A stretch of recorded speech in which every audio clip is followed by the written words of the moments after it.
Cut,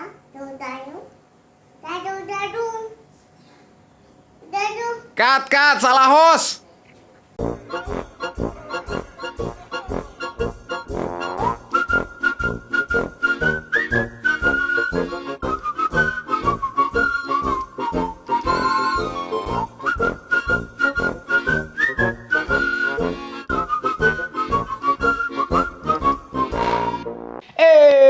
Selamat datang kembali di acara Bacotan Om Wok. Masih barengan sama gue Emir Cesario alias Emir Bewok, tukang bacot profesional kesayangan selingkuhan Anda. Dan seperti yang sudah gue janjikan di episode sebelumnya ya, dimana di episode kali ini kita akan melihat lebih detail nih tentang performanya dari KSC USP45. Lu penasaran kayak gimana? Stay tune terus di Bacotan Om Wok. Untuk review performa USP45 ini, gue pakai BB keluaran ICS dengan berat 0,2 gram. Terus, untuk green gas yang gue pakai, merek yang ini nih. Again, gak ada alasan khusus kenapa gue pakai BB sama green gas merek ini. Selain karena yang ada di rumah gue, ya cuma ini doang. Jadi ayo dong, buat yang punya bisnis green gas sama BB, endorse bisa kali. Sebelum kita ngelihat gimana sih akurasi sama handlingnya KSC USP45, yang pertama harus kita lakukan adalah mengetes FPS-nya dulu nih. Tapi sebelumnya ini copot dulu cuy. Berhubung kita mau piu-piu kan harus safety first. Nanti kalau mata gue keculek kan bahaya gitu kan. Oke, sekarang kita masukkan dulu. Ini isinya ada 10 BB. Masukkan.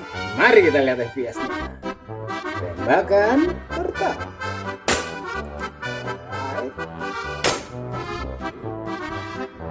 Oke. Kita lihat di sini stabil FPS-nya.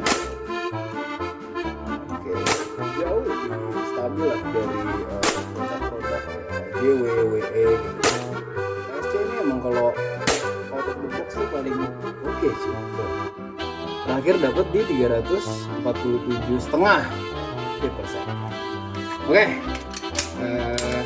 cukup ngetes FPS-nya. Sekarang mari kita lihat akurasi sama handling dari mainan ini.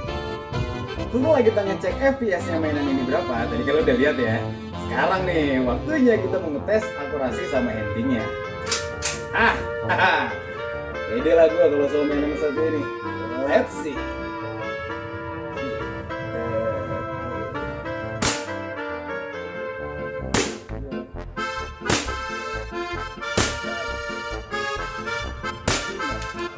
Kalau misalkan dari kompresi ya, mainan ini KSC emang the best banget sih soal kompresi gasnya. Itu kenapa FPS-nya dia stabil banget. Dan kalau misalkan dibandingin sama waktu kemarin gua nge-review KJW KP13F, itu kan ada gas yang muncul-muncul ke muka gue tuh.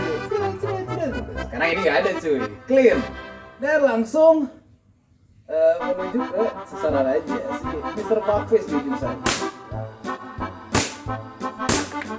Oke, coba double tapping.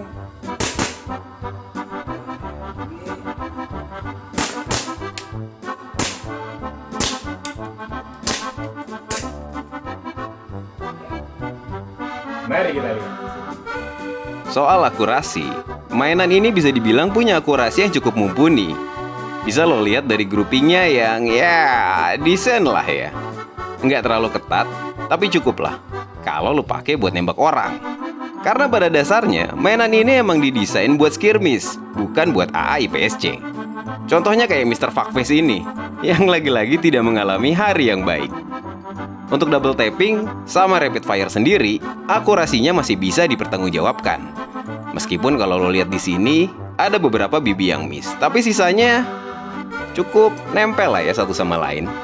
Ngomongin soal handling, mainan ini jauh lebih superior dari produk sejenis keluaran KJW atau WE.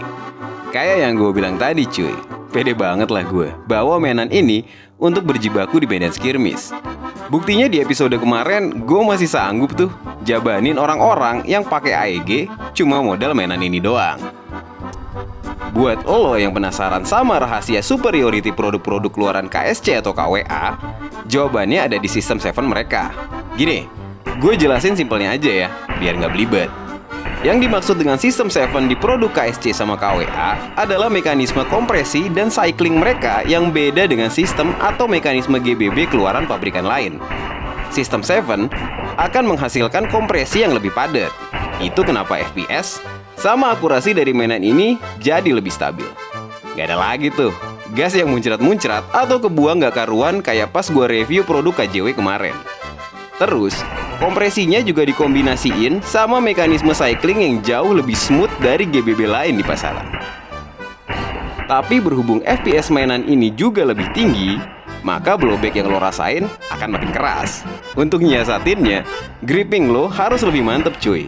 Oh iya, buat lo yang kebetulan punya produk lama KSC atau KWA yang belum menganut System 7, lo nggak bisa tukeran magazinnya. Jadi siap-siap aja keluar duit lagi buat beli ekstra magazine. Oke, sekarang kita beralih ke trigger pull.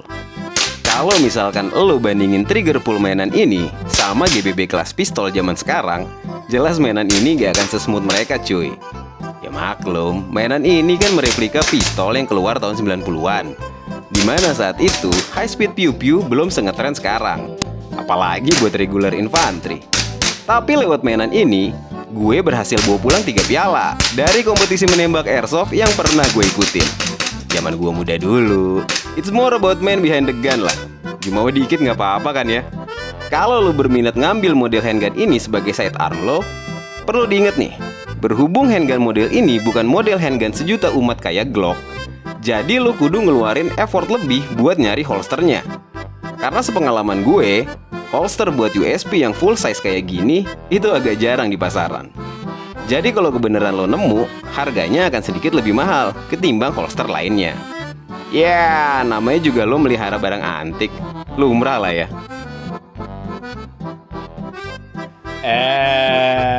Gimana? Tadi kita udah lihat ya bareng-bareng ya performa dari KSC USP 45 ini. Dari mulai handling, akurasi, power, sampai alasan kenapa gue cinta banget sama GBB model ini. Buktinya 10 tahun gue gak ganti sidearm cuy. Bukan karena gue gak punya duit, bukan.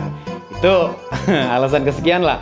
Anyhow, buat lo yang kepengen juga punya GBB yang samaan sama gue, lo pasti penasaran kan harganya berapa. Tapi mohon maaf nih sekali lagi, berhubung gue sampai episode ini dibikin belum juga di endorse sama toko airsoft legal di Indonesia, jadi masih belum etis buat gue untuk bilang harga pasarannya berapa. Jadi kalau pengen tahu harganya, cari tahu sendiri aja lah. Googling, tanya teman, tanya selingkuhan. Ya siapa tahu kan selingkuhan lu ternyata main airsoft juga. Anyhow, buat lu yang udah like, komen, subscribe, apalagi nge-share video-video dari channel Bacotan Om Wok, terima kasih banyak. Nuhun loh, dan kebanyak kakak. Ya udah, buat lo yang penasaran episode berikutnya gue bakal ngomongin apa lagi, stay tune terus di channel ini. Akhir kata, Emir Cesario signing out. Sampai jumpa.